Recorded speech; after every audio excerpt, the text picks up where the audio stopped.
Perfect. So our format today, we're going to do some brief introductions, and then we have some questions to ask. We're asking all the candidates the same questions, and we are recording the meeting so that we'll be able to post it to our websites and our social media. So we are the Southwest Florida Alliance of Chambers. We're a coalition of chambers of commerce in Lee and Collier County, and we represent about 6,000 businesses and 300,000 constituents and residents. So I'm Tiffany Esposito. I'm the chair of the group, and I also am the CEO of the Bonita Springs Area Chamber of Commerce. So with that, I will kick it over to Donna if you want to introduce yourself. Morning, my name is Donna Germain. I'm the president and CEO of the Chamber of Commerce of Cape Coral, and thank you for being with us today. John? Good morning. Thanks for joining us today. My name is John Lai. I'm the president and CEO of the Sanibel Captiva Chamber of Commerce. And Jackie, then Colleen? Good morning. I'm Jackie Lezak. I'm the president, executive director of the Fort Myers Beach Chamber of Commerce. Hi, Cindy. It's good to see you. And I'm still with Fort Myers. Thanks for doing this morning. And then Michael and Jenna? Michael Dalby, the CEO and president of the Greater Naples Chamber, and good to see you again, Cindy. And nice to see you.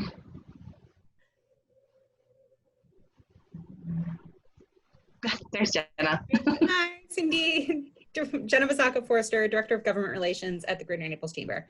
Nice to see you. And Chris. Chris, do you want to introduce yourself? Maybe he can't hear us. Chris is the chair of the Southwest Florida Chamber, and he's with us today. So just to kick it off, we'd like to turn it over to you, and if you can just tell us a little bit about yourself. Absolutely, thanks so much. So my name is Dr. Lyn Banyai. I'm a candidate for Florida Congressional District 19. I'm a mom and small business owner, and I'm fighting for our water, our health, in our community. And I have been compelled to run for this seat because, as many of you know, I have worked with lots of organizations across our district, hundreds of organizations. I've convened thousands of people around our district, all with the goal of raising up the voice of the people to be on the same level as leaders and CEOs. What I've done year after year is write reports telling what the people need. And what I found is a lot of times I would get those reports, I would give them to leaders, and they would pat me on the head and say thanks and not really do anything about it.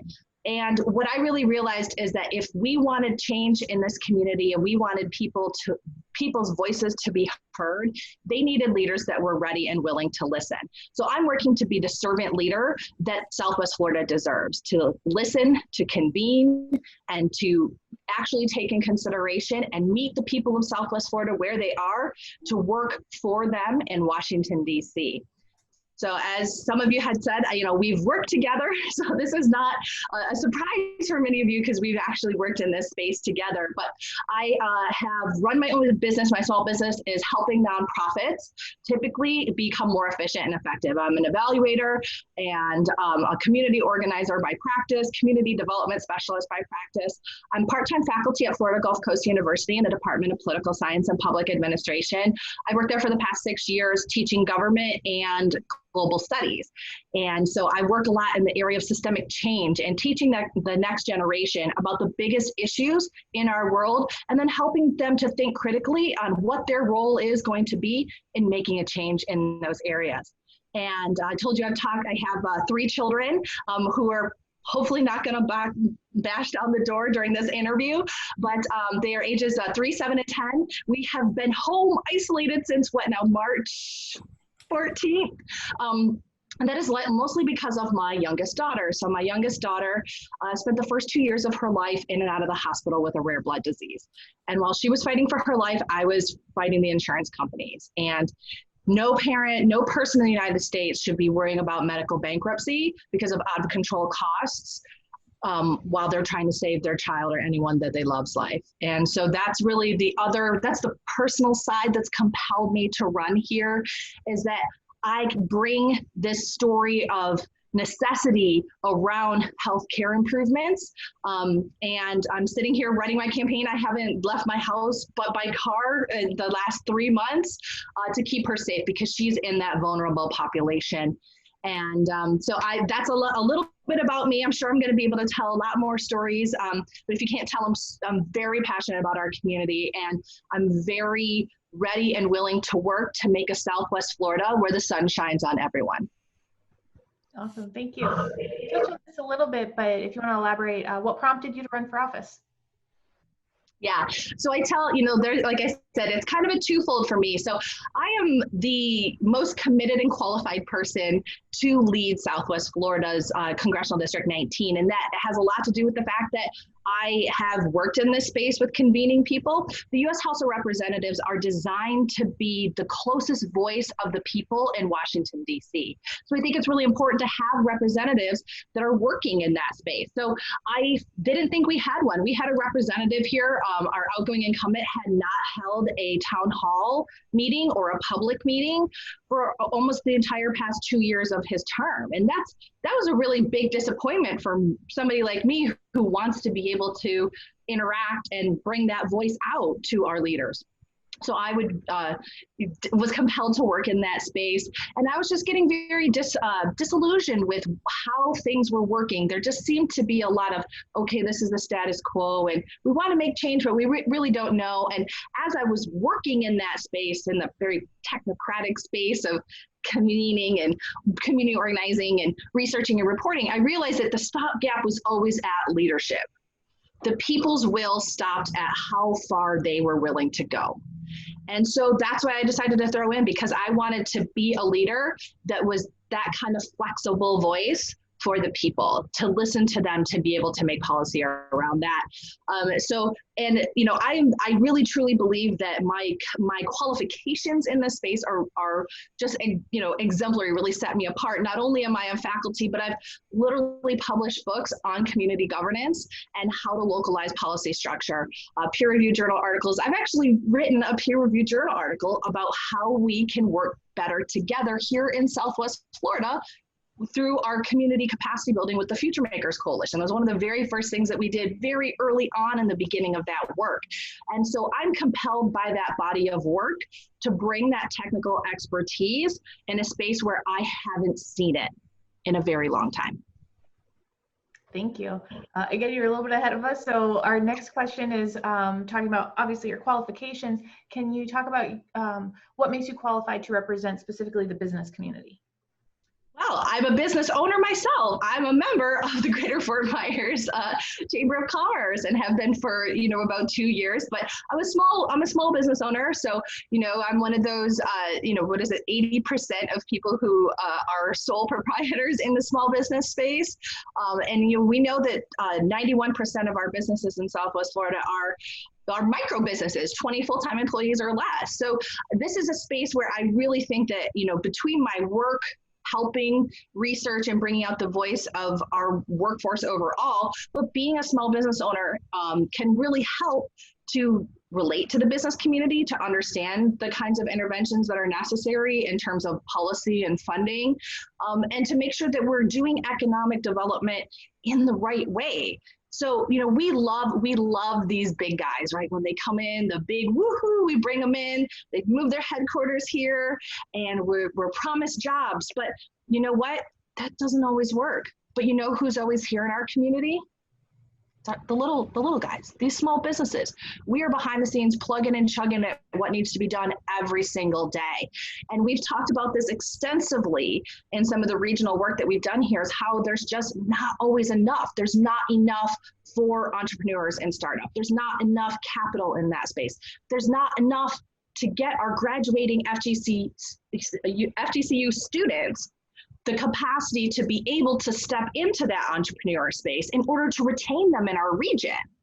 And that's something that, is very compelling to me, because that's our talent that's leaving the region. But if we get leaders that recognize the importance of small business and recognize the investment and the return on investment for small businesses, then we will actually, I think, solve for a huge part of our workforce donut hole that we have, right? With that middle section missing for the most part. So, that's what I think is really important. Like I said, I bring lots of research in this space. I bring lots of heart as somebody who is a small business owner in this space. and the willingness to fight and design policy that's going to work for business owners in our area. Thank you. In your opinion, what's the most pressing issue facing the Southwest Florida business community? And if elected, what will you do to address this issue?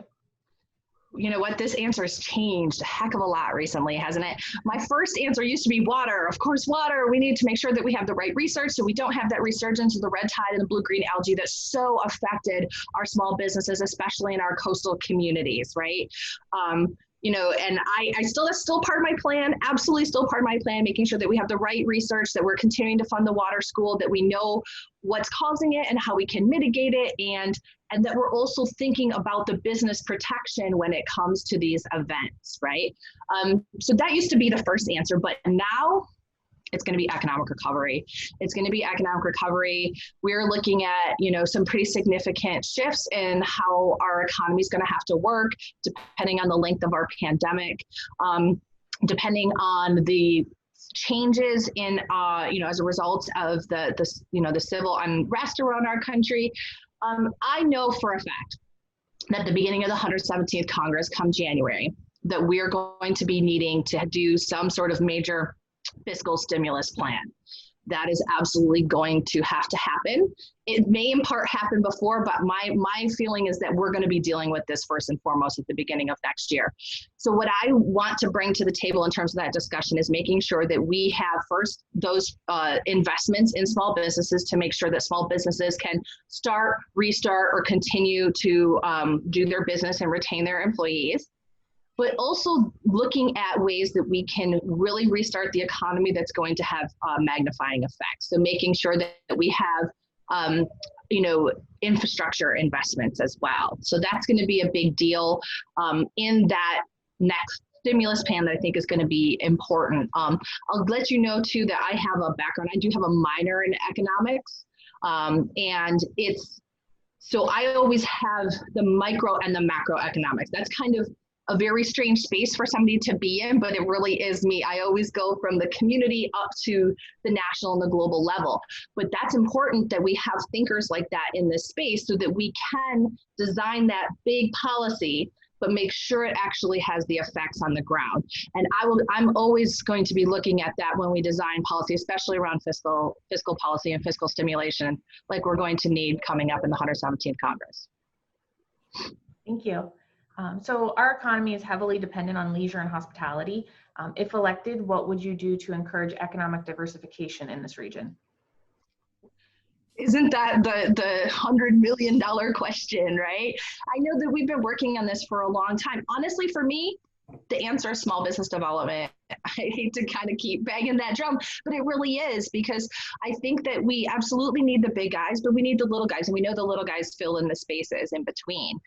I think that education is a big component of it as well. And it's one of the reasons why I was so encouraged to be one of the, the architects of the Future Makers Coalition, is that we were really trying to look at how do we make sure that we're getting more students through the education pipeline from pre-K all the way to post-secondary.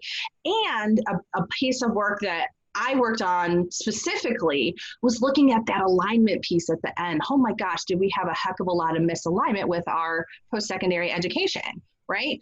For instance, we would have 1,000 annual openings in office management, right? But we would be graduating, this was a couple years ago, but we would be graduating, 800 more cosmetologists than we had room for. Right. So we had been working with some top working groups here on like, how is it that we, get some of those people who went into an industry, thought they were going to be able to be successful, and then were not, but already have this kind of talent, and put them into areas where we really need them. Because the other component of this alignment piece is also growth, right? Our small businesses cannot grow if they do not have the right workforce with them. And so sometimes it is looking at how do we train up somebody to be a frontline employee so that I can do this and move other people up and out and grow my business. How do I offshore my own personal bookkeeping to an accountant and make sure, and that kind of stuff. So for me, it's really making sure that we have a good working economic system that we're supporting entrepreneurs to fill those small business spaces, that we're looking at the education pipeline to make sure that there's alignment, and that we're making investments in both of those things. That ultimately will help diversify our economy, especially if we can U-turn some of those students who get their degrees here and leave. Thank you. So this group was formed in the wake of the 2018 water crisis, and water quality has been our #1 priority since then. So if elected, can you talk about some specific projects you would advocate for to improve and protect our water quality? Well, yeah. So like I said, water was top of mind 100%, beforehand. And so a couple things that I'm looking at, and I alluded to them a little bit earlier, is that, again, making sure that we're releasing federal funding to support the good research that's going on in this region. Because we know a little bit, right? But I don't think that we know enough to be able to do the adequate prevention or even the public health messaging. Because I think both those things in particular affect the coastal businesses, right? If everybody's really worried that they're going to get sick, they're not going to go into the coastal areas and patronize those businesses. Now, if we have the right information and we know like when we need to protect people or when it's okay, instead of it being very murky right now, like it is, then I think that's going to bode well ultimately for all our businesses in the area. So that's one way that I want to make sure that when we're looking at funding water quality, that we're adding in that public health messaging component, that we're funding the research necessary to do it, and that we're also connecting it back to the local governments to be able also to support the businesses. I know that that was something that we worked in the philanthropy space where I was at that time, is working to raise money that will go to the additional nonprofits that will serve people who had suddenly lost their job, needed food services and things like that, but also making sure that we have these kind of emergency supports in that. Additionally, I'm looking at making sure that we have environmental regulations that are strong, that we have a good amount of cooperation between federal environmental regulators like the EPA and the state, making sure and applying pressure on the state to ensure that polluters are held accountable. That was significantly eroded. Previously, we did not have a lot of accountability, particularly to the central Florida businesses that have a significant track record of pollution, and and that negatively affected our estuaries and coastal communities here. So there, making sure that that is happening, that there's funding for that there is regulation for that, and that the EPA is a part of the process to ensure that the state will help. I will add on, because part of your discussion here was on projects, what I would specifically do. This is a really great time to mention my overall governing philosophy, which is governing by outcomes. So what I'm looking at doing is making sure that at the federal level, we're thinking big. We're collaborating around big ideas, and we're funding in those areas. But that ultimately we want the projects and programs to be developed in communities, in neighborhoods, in counties, in municipalities. So making sure that as long as we're aligned on the outcomes, that the granting process to get those funds is really up to the design of folks here. And I will tell you that's a fundamental philosophy I've had as an evaluator. It's a fundamental philosophy I've had as somebody who's tried to coordinate, to write $100 million grants across multiple jurisdictions, given these really tight constraints at the federal level. And I just think that there's a better way to do it. And I think that's by decentralizing the design process of programs and projects, but you have to make sure that the legislation is ready to accept that. And so that's something that I'm going to work at to make sure that what is needed here can be funded through our shared collective dollars at the federal level. Thank you. So we have 2 more questions. What specific actions do you think lawmakers should take to improve and protect Southwest Florida's waterways?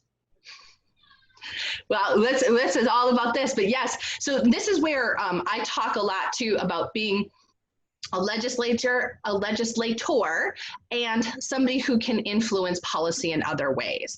So one of the things that I want to make sure that we can do in the U.S. House of Representatives is that we do have oversight over things like the EPA and the hiring and firing, and making sure that we're not just gutting out those agencies or the scientists needed to make sure that we fully understand things like our water quality.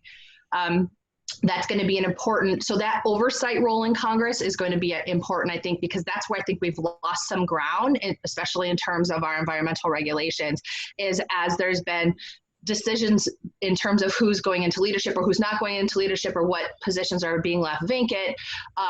Congress has not been able to oversight that. So like I said, I'm ready to go up there and fight for all of the funding that we need here to get what we need done. And that includes, water restoration, Lake O restoration, making sure that we're also having a bit more of a relationship and a little bit more local say over what happens with the Army Corps of Engineers and the water releases, to make sure that that's kind of more of an iterative process rather than just like, oh, it's at 12 feet. And so like down it goes river, right? Because there's so many consequences for that. So looking, again, just reorienting the relationship between the local government bodies and leaders and some of these places where there's federal jurisdiction, like the Lake O releases, is going to be a space outside of, additionally, like I said, getting the funding to come down and then making sure it's flexible for people in this community to meet the needs. Awesome, thank you. Is there anything else you'd like us to know about you or your priorities? Well, I feel like I talk a lot, so I think you got a pretty good idea of what my priorities are. If you're really interested in learning more, I have 16 pages of policies. I'm absolutely a policy wonk. But I guess somebody had described it like this: my feet are in clay, not in stone. So if there's a place where you want to say, hey, this is an idea of what we really need, I'm willing to listen. That's part of being a representative that's ready to listen, is I have to be able to be flexible. I can't, be, stone cold 100% on everything, because there are things that I don't know. I feel like I know, like I said, I think I know a lot, but I always need to learn. So I take that into consideration. And I guess if we're just leaving, I'll leave you with this, right? So we're in this time of, or did you want to, am I getting ahead again? No, go for it. Okay. So in this time of uncertainty around our country, right, between the civil unrest and even the pandemic, we are looking for comfort and care, like the comfort and care of a mom, right? Somebody who's going to reach out, give you a great big hug when you need it, but lift you up and kind of put you on the right path when that needs to happen as well. So that's what I bring to the table as a mom, but I don't want you to think that I'm just soft, because I'm not. And for those of you that don't know and haven't heard this part yet, I used to be a professional boxer. So I have absolutely no problem going toe to toe with the biggest bullies in the world. I've been punched in this face more times than I can count, and I did it for fun. But here's the thing: what you learn when you do that is that you learn that you either get through or fall apart. And I'll tell you what, I don't fall apart. I always get through. You'll always have somebody in me who's willing to go toe to toe with the bullies, who's willing to bring their talent and expertise to the service of people in Southwest Florida. And that's going to give you that big mama bear hug and give you that tough love that you need to move us to the next level. So I would love for you to be able to help send mama to Congress and be the servant leader that the people in Southwest Florida deserve. Thank you so much for taking time with us today, and good luck in the election. Thank you, everybody. Take care, stay well, and I really appreciate you hosting this forum for these interviews for us. It's a really great opportunity, and keep up the good work, guys. I know things are tough at the moment, but keep it up, keep it up, keep it up, because we need you too. Thank you. Thank you. you. Great job. Thanks, everybody. Have a good day.